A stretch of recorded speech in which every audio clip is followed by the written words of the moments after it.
Uh, Baru saja Bapak Presiden Prabowo Subianto meluncurkan Danantara Indonesia, Daya Anagata Nusantara. Ini merupakan hadiah juga buat ulang tahun Indonesia yang ke-80 tahun ini.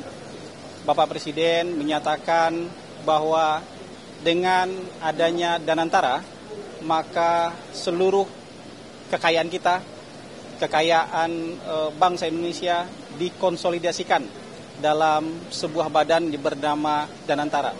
Kira-kira Danantara ini nanti akan mengelola aset-aset bangsa Indonesia sebesar 14.000 triliun. Ini yang akan menjadi tidak hanya sekedar lembaga pengelola investasi, kalau kata Presiden, tapi ini juga akan menjadi instrumen perencanaan pembangunan agar bangsa kita itu bisa menjadi bangsa yang mandiri, bangsa yang maju, dan bangsa yang makmur. Teman-teman sekalian, ini sebenarnya adalah ikhtiar dari pemerintah kita untuk menyelesaikan paradoks Indonesia. Paradoks Indonesia seperti yang dituliskan oleh Bapak Prabowo dalam buku beliau, bangsa kita bangsa yang kaya. Nggak bisa didebat lagi itu bangsa kita bangsa yang kaya. Tapi kan harusnya bangsa kita makmur. Kenyataannya sampai usia 80 tahun bangsa Indonesia berdiri, masih ada masyarakat yang miskin, masih ada masyarakat yang belum bisa makan, masih ada masyarakat yang tertinggal. Ya, ini semua harus segera kita selesaikan. Jadi paradoks Indonesia harus segera diselesaikan.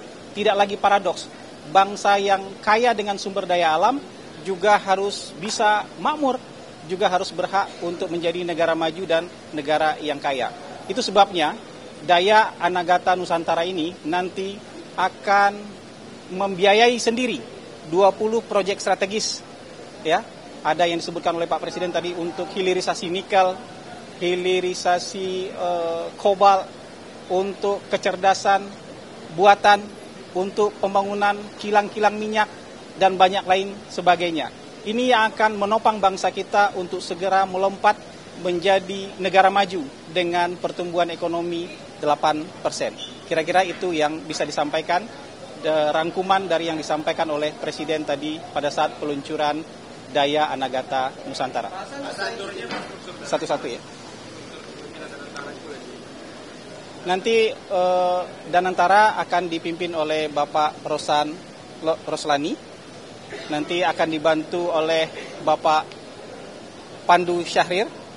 Akan dibantu juga oleh Bapak Doni Oskaria. Nanti Bapak Doni Oskaria sebagai holding operasional. Karena di bawah Danantara ada dua holding operasional dan holding investasi. Dan Bapak Pandu Syahrir yang akan memegang holding investasi. Ketua Dewan Pengawas yang sudah ditunjuk oleh Presiden adalah Bapak Erick Thohir dan Wakil Ketua Dewan Pengawas Bapak Mulyaman Hadad. Nanti mantan-mantan Presiden itu nanti akan diajak untuk menjadi penasehat agar lembaga ini betul-betul dikawal, dijaga oleh figur-figur yang penuh integritas dan memang cinta Indonesia. Gitu.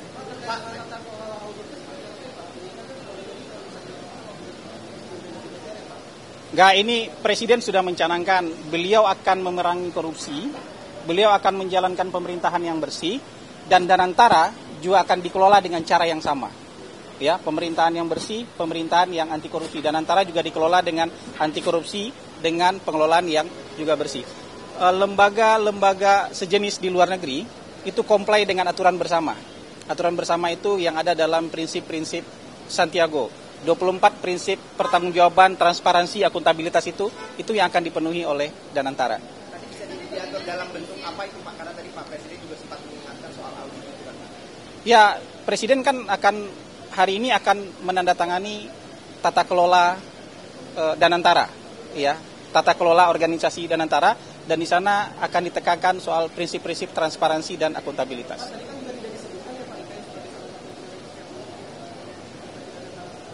Maksudnya? Ini hilirisasi ini. Ini untuk hilirisasi ini penunjang kemajuan ini kegiatan-kegiatan untuk hilirisasi dan ini instrumen percepatan pembangunan. Ya, ini instrumen percepatan pembangunan. Jadi banyaknya heavy-nya di sektor hilirisasi. Saya rasa cukup ya teman-teman keterangan untuk hari ini. Terima kasih. Selamat pagi. Ya. Ya.